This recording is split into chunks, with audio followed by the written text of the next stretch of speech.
오늘은 종교개혁이 일어난 지 500주년을 기념하는 종교개혁 감사 주일입니다. 우리가 종교개혁하면은 가장 먼저 마틴 루터를 떠올리게 되는데, 이 루터는 신앙적으로 굉장히 진지한 청년이었습니다. 그냥 쉽게 어떤 문제에 대해서 넘어갔던 것이 아니라 과연 진리가 무엇인가, 그리고 과연 구원받는다는 것이 무엇인가에 대해서 늘 고민하고, 그리고 하나님 앞에 엎드릴 줄 알았던 그런 청년이었습니다. 그래서 그 답을 찾기 위해서 수도원에 들어가서 8년에서 9년 정도 수도 생활도 해보고, 또 로마에 있는 빌라도 계단을 무릎으로 기어 오르면서 그 인생의 답을 찾아보고자 했지만 그렇게 쉽게 찾아지지 않았습니다. 오히려 자신이 노력하고 더 애쓸수록 자신 안에 있는 추악한 죄악된 모습이 더 드러날 뿐이었습니다. 이런 루터가 거듭날 수 있었던 것은 수도 생활이나 고행을 통해서가 아니라 하나님 말씀을 통해서였습니다. 루터의 전기를 읽다 보면은요, 한 2개 정도의 성경 구절을 우리가 만나게 되는데, 이 첫 번째 성경 구절은 시편 22편 말씀입니다. 하나님의 침묵에 대해서 다윗이 탄식하는 그러한 내용입니다. 그러니까 우리말로 하자면은 하나님 못 살겠습니다. 하나님 죽겠습니다. 왜 그러시죠? 어째서 그러시죠? 무엇 때문에 그러십니까? 이런 하나님의 불평하는 내용들로 가득한 내용이 이 시편 22편입니다. 근데 그 내용을 읽다 보면은 마치 진리에 대해서 고민하고 있는 루터의 심정을 대변하는 듯 합니다. 나는 벌레요, 사람들이 나를 조롱합니다. 바산에 힘센 황소가 나를 둘러싸고 있습니다. 내 집이 밀라처럼 녹았고 내 마음이 밀라처럼 녹았고 내 혀가 입천장에 달라붙었습니다 하는 이 다윗의 고백이 마치 자기가 하나님을 구하는 그 모습처럼 느껴졌던 것이에요. 근데 다윗의 고백은 그 불평으로 끝나지 않습니다. 그 뒤에 보면은 그런 마음을 온전히 내려놓고 너무나 따스하게 자신을 품어주시는 하나님을 찬양하는 내용으로 되어 있는 것입니다. 그 순간 루터가 깨달은 거예요. 아, 내가 생각하는 하나님은 진노의 하나님, 심판하시는 그 두려운 하나님이셨는데, 그 시편 속의 다윗의 고백 속에는 나를 너무나 따스하게 품어주시고 안아주시는 그 사랑과 용서가 가득한 하나님을 깨닫게 된 것입니다.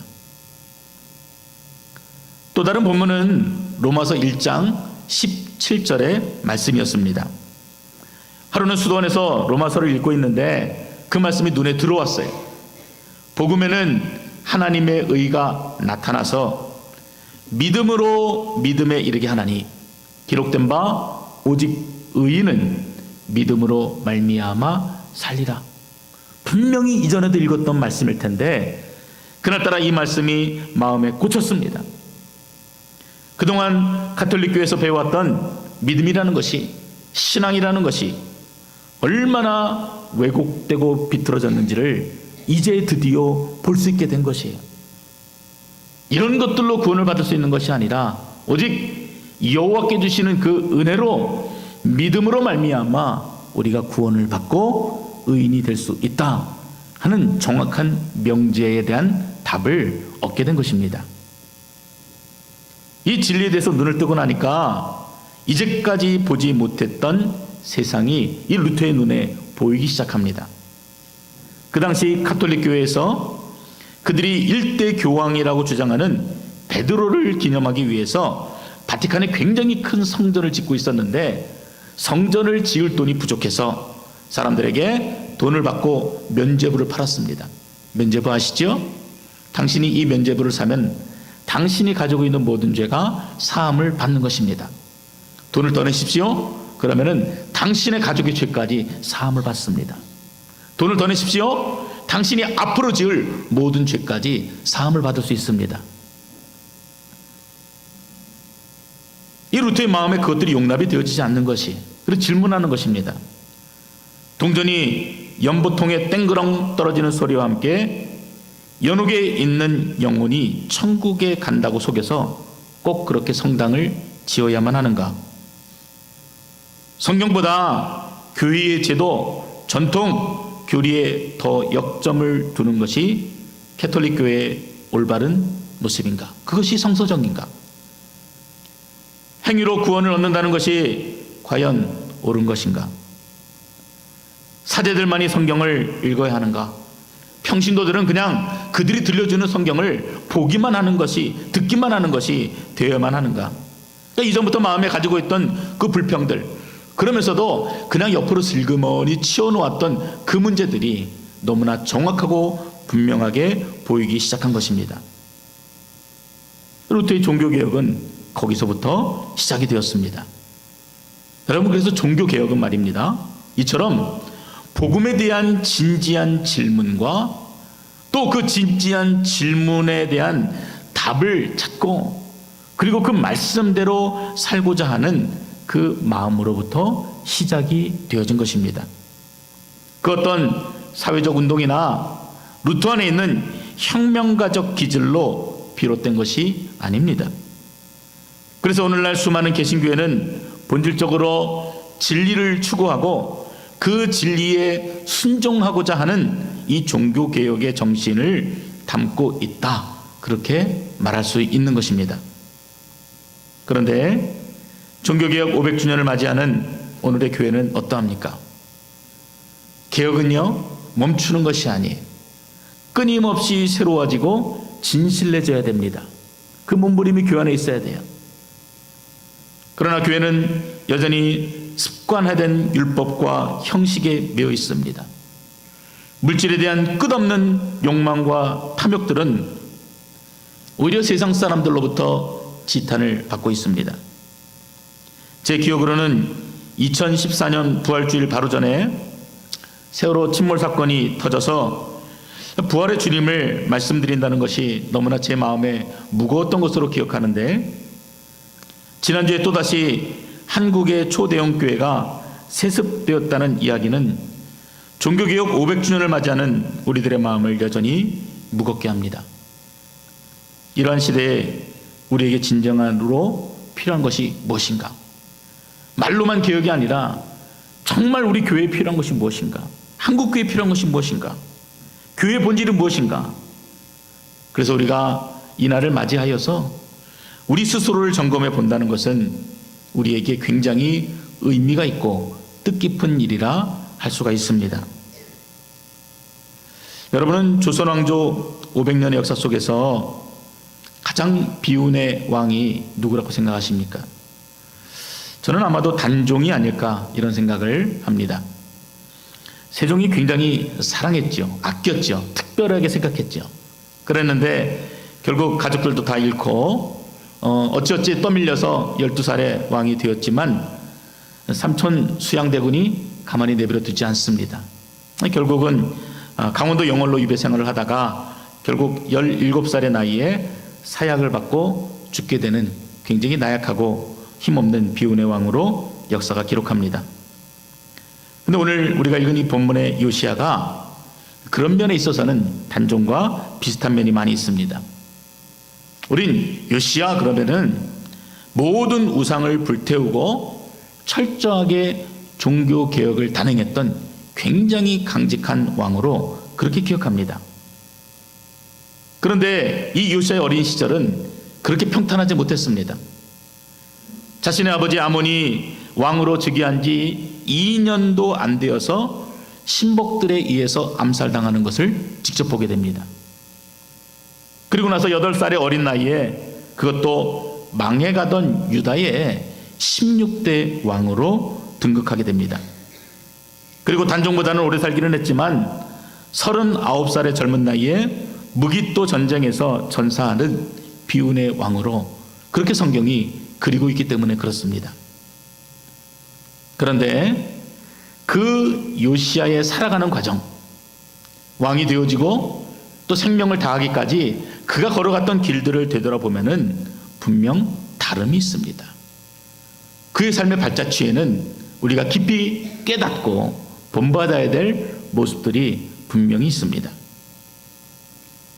요시야는 어린 나이에 갑자기 왕이 되었지만 철이 들면서 하나님을 찾고 무엇보다 우상을 척결하고 신앙 개혁을 단행하는 등 하나님 마음에 들게 통치하여서 그가 세상을 떠났을 때 유다 역사에서 가장 훌륭했던 왕으로 그렇게 평가되고 있습니다. 역대기 기자는 요시야 왕이 여호와 보시기에 정직하게 행하고 그 조상 다윗의 길을 본받아 좌로나 우로나 치우치지 않았다, 그렇게 말할 정도로 성경의 평가도 굉장히 후합니다.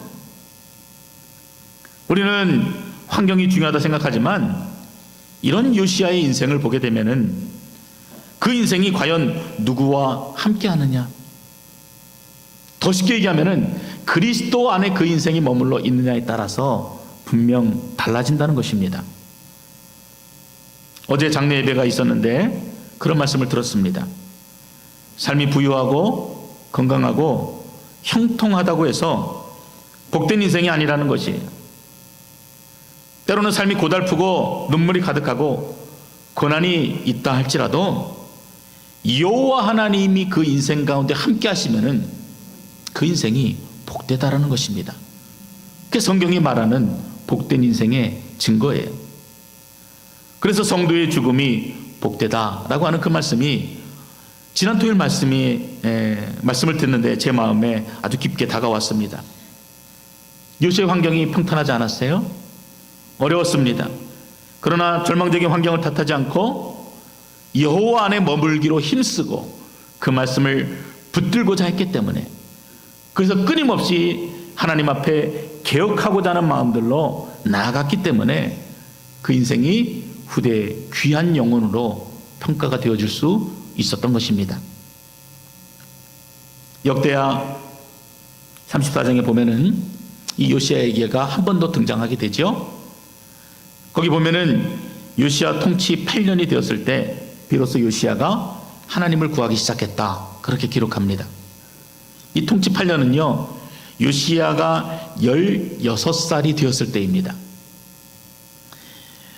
이 캐나다에서 여자아이를 키워보신 분들은 아마 아실 텐데, 아이들이 16살이 되면은요 스윗 16이라고 해서 파티를 열고 성대하게 축하해주는 문화가 이곳 북아메리카에 있습니다.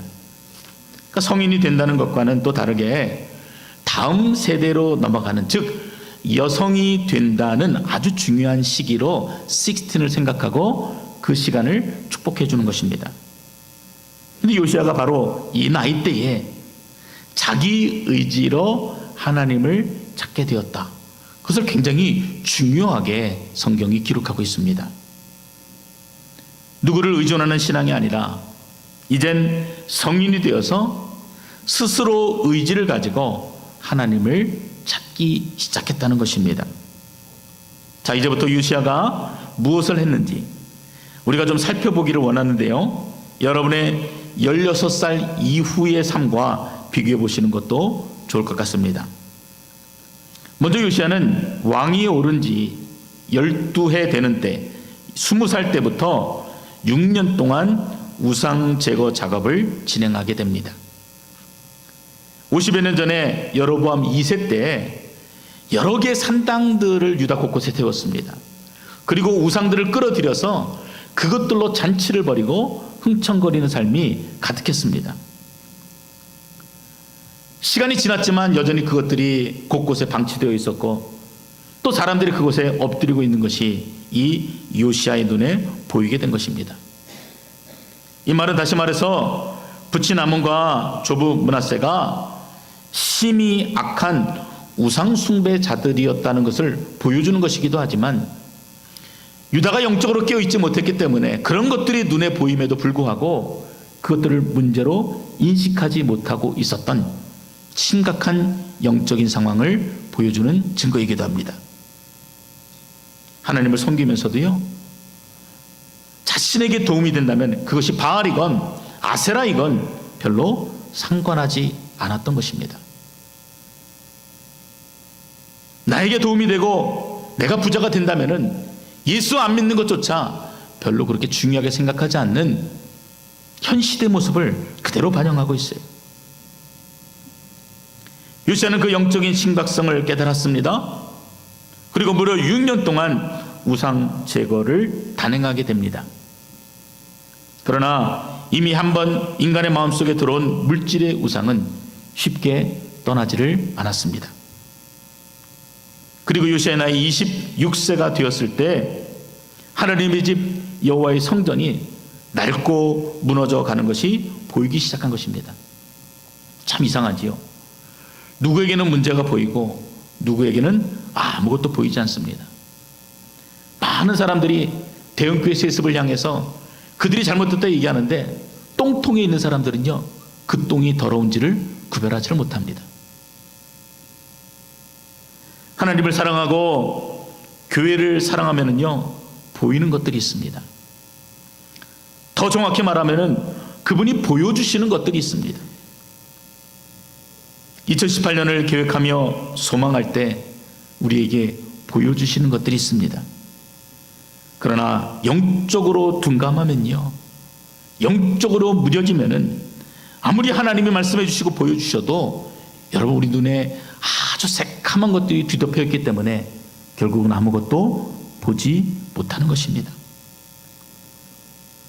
이처럼 이스라엘 백성들이 그 눈에 시커먼 것들이 가려져서 아무것도 보지 못할 때 요시아는 그들의 실상을 정확하게 보았던 것입니다.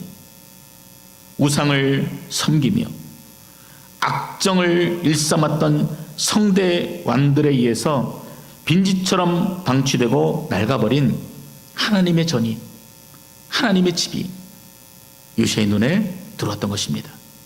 그래서 성전 보수를 명령합니다. 그런데 성전을 수리하던 중에 뜻밖의 모세가 전해준 율법책이 발견된 것이에요. 대제사장 힐기야가 그 율법책을 서기관 사반에게 주어서 왕 앞에서 읽게 했습니다. 요시아가 그 말씀을 들었어요. 근데 성경이 어떻게 기록하냐면은 그 말씀을 듣던 요시아가 두려움에 자기 옷을 찢었다, 이렇게 기록합니다. 아마도 통곡을 하였을 것입니다. 분명합니다. 여기저기 널려있는 우상들과 더불어서 무너져 내린 성전도 마음이 아픈데 이 율법책에 기록된 규례와 법규로부터 너무도 멀어져 버린, 그래서 하나님의 진노를 피할 수 없는 이스라엘의 현실이 너무나 마음이 아팠을 것입니다. 여러분, 이 현실을 바라보면서 어떻게 울부짖지 않을 수가 있겠습니까? 요시아는 즉각 유다와 예루살렘의 모든 장로들을 소집했습니다. 그리고 말합니다. 성전에서 발견한 언약의 모든 말씀을 읽어라. 그리고 모든 사람들이 그 말씀을 듣습니다. 여러분, 이 표현은요, 요시아가 이제 나는 하나님의 말씀으로 이 나라를 다스리겠다는 의지의 표명입니다. 그리고 또한 당신이 이스라엘 백성이라면은 반드시 지금 이 선포된 이 언약의 말씀을 지켜야 한다, 준수해야 한다는 강력한 명령이 됩니다. 그래서 어떻게 됐습니까? 결국 소집된 모든 자들과 백성들이 여호와께 순종하며 마음을 다하고 정성을 다하여 그 율법책에 기록된 모든 법과 율법을 지키겠다고 엄숙하게 서약하였던 것입니다. 여러분, 이것이 요시아가 단행했던 종교 개혁입니다. 근데 그렇게 끝나지 않았어요. 오늘 본문이 그 뒤에 어떤 것들을 기록하고 있냐면은 그렇게 단행했던 종교 개혁이 어떻게 철저하게 실행이 되는지를 기록하고 있습니다. 요시아는 철저하게 그리고 완전하게 우상을 제거했습니다. 그 과정이 세 단계로 진행이 되었는데, 첫째는 4절이지요.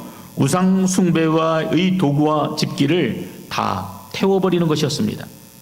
바알을 섬겼던, 아세라를 섬겼던, 1월 성신을 섬기던 집기와 도구들까지 다 끌어내어서 제거하라.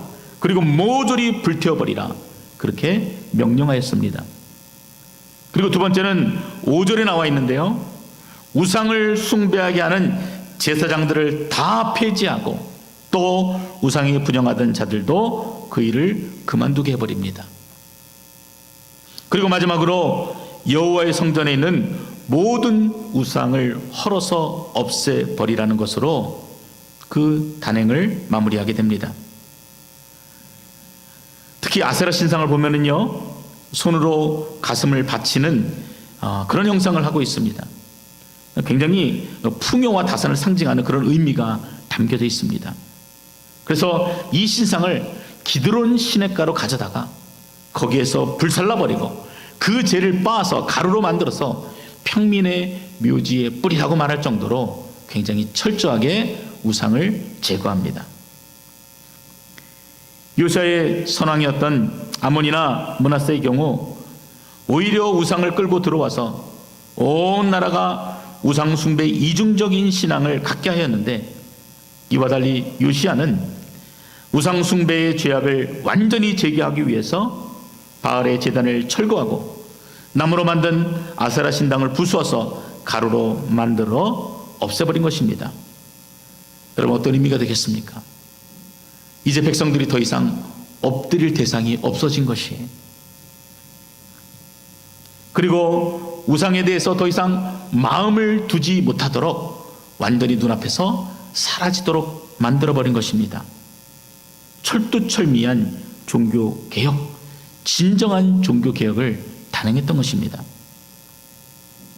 안타까운 것은 이런 개혁에도 결국 유다는 하나님의 진노를 피하지 못하고 역사 속으로 사라져 버렸지만, 요시아가 단행했던 종교개혁은 오늘 이 시간 우리에게 강력한 메시지를 주고 있는 것이 너무나 분명합니다. 세 가지로 여러분들에게 그 적용을 말씀을 드리고자 합니다. 먼저 요시아의 개혁은 우리들에게 여전히 남아있는 물질의 우상들을 보게 합니다. 물질 만능주의가 한국 사회를 지배하고 있습니다. 그뿐만입니까? 교회와 성도들에게도 하나님과 바알이 함께 공존하고 있다는 것을 우리는 부인할 수 없습니다. 마태복음 6장에서 예수님께서 제자들에게 이렇게 말씀하십니다. 네 보물이 있는 그곳에 네 마음도 있느니라. 한 사람이 두 주인을 섬기지 못할 것이니 너희가 하나님과 재물을 겸하여 섬기지 못하느냐.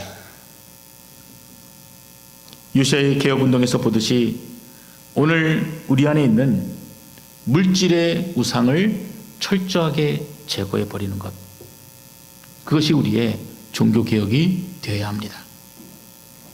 창세기 3장에 보면은 사탄이 하와를 꼬이듯이 물질의 우상은 사람의 마음을 서서히 유혹하게 돼요.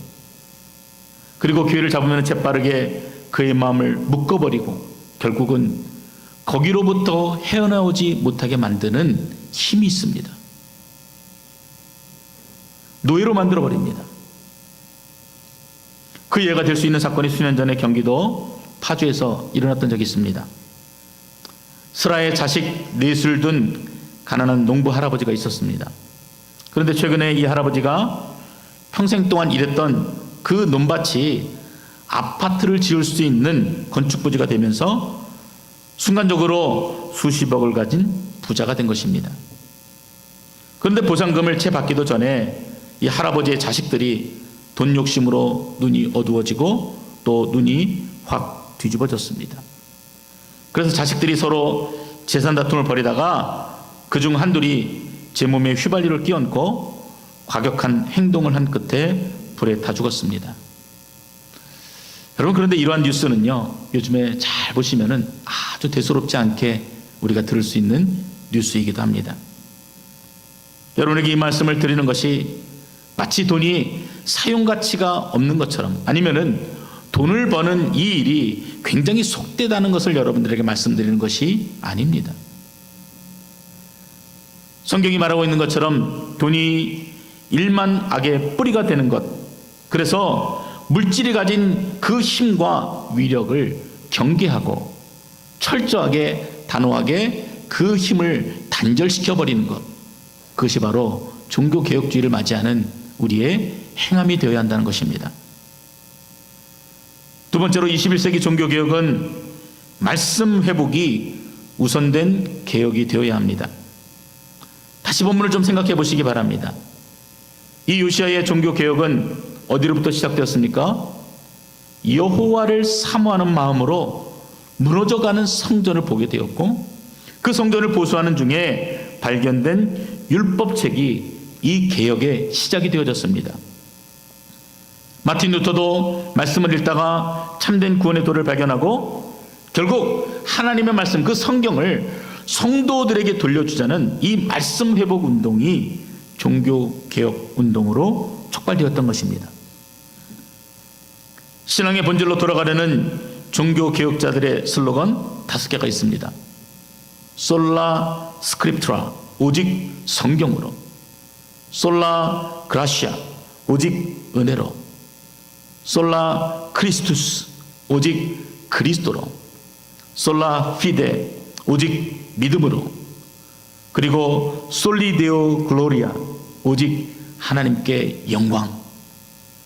이 5가지가 종교개혁자들의 슬로건이었습니다. 그 중에 오직 말씀이라는 이 솔라 스크립트라는 기본 중에 기본이라고 할 수가 있는 것입니다.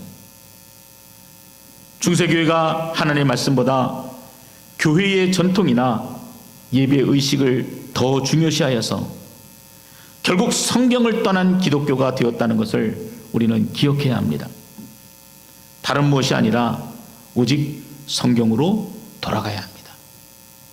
마음을 다해 하나님을 사랑하는 마음으로 말씀을 읽고 그 언약의 말씀들에 순종할 수 있으셔야 합니다. 이미 완료된 계시의 말씀으로 우리를 통치하시는 주님께 순종할 때 이 땅에 있는 성도와 교회가 다시 살아나는 은혜를 입게 되는 것입니다. 마지막으로 진정한 교회 개혁은 진정한 회개가 동반되어져야만 합니다. 여러분, 진정한 회개는요, 내가 가던 길에서 깨닫고 멈추는 것, 즉 내가 죄를 지었다, 하나님 잘못했습니다, 이것이 진정한 회개가 아니라 가던 길을 멈추었으면 돌이키는 것까지가 진정한 회개의 의미입니다. 오늘 본문 요시야의 기록 중에 회개를 찾아보라면은 그가 하나님의 말씀을 듣고 두려움에 자기 옷을 찢은 행위가 회개라고 할 수가 있습니다. 성경에서 옷을 찢는 행위는 보통 분노, 슬픔, 고통을 표현하는 그러한 행동들입니다. 동생 요셉이 팔렸다는 이야기를 듣고 자신의 옷을 찢었던 르우벤이나 아이성 전투에서 패한 군사들이 돌아오자 여호수아가 옷을 찢었던 것이 바로 그러한 표현들입니다.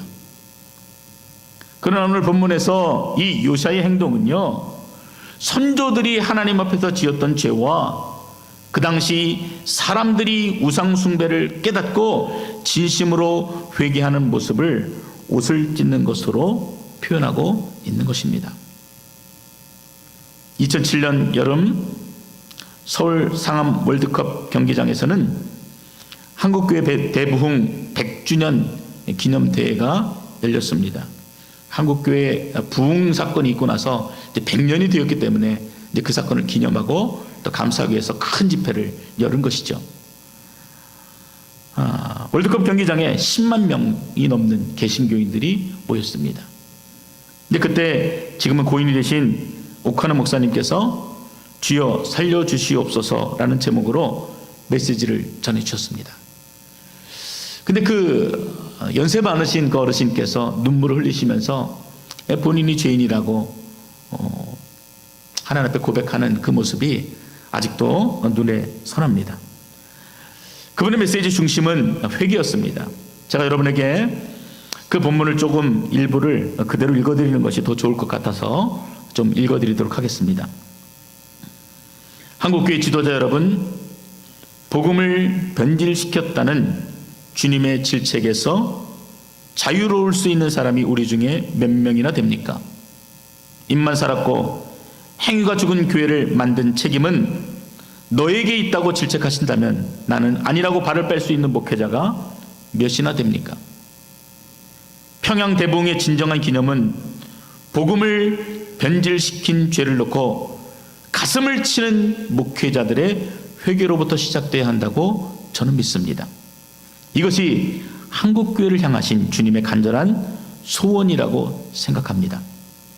그러나 여러분, 답답한 일은 우리의 힘으로 회개가 잘 안 된다는 것입니다.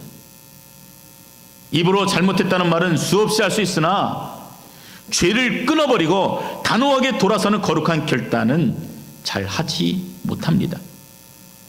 그래서 100년 전 하디 선교사가 하던 회개, 길선주 장로가 하던 회개, 무명의 성도들이 밤새도록 추운 겨울밤 찬 마룻바닥에 엎드려서 땅을 치며 통곡하는 그 회개를 오늘날 한국교회에서는 찾아볼 수 없는 것입니다.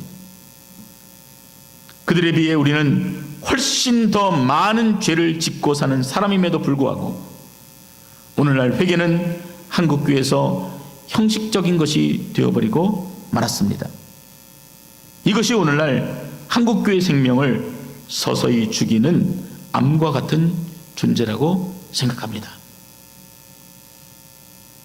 벌써 10년 전 일이지만 종교개혁 500주년을 맞이하는 오늘에 계신 교회도 크게 달라지지 않은 것 같습니다.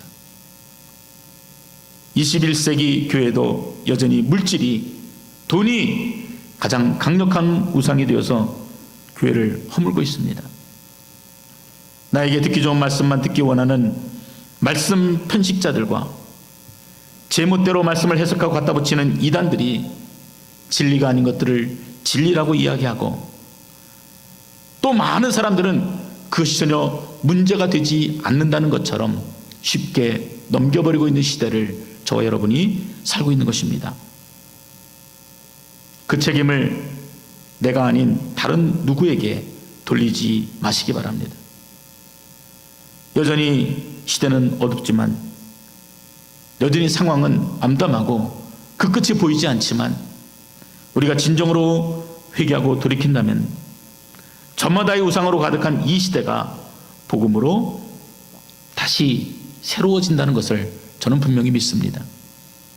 말로만, 그리고 구호 같은 종교개혁 500주년이 아니라 참된 회개와 각성으로 하나님을 기쁘시게 하고 다시 한번 말씀으로 새롭게 세워지시는 여러분 되시기를 주님의 이름으로 축원드립니다.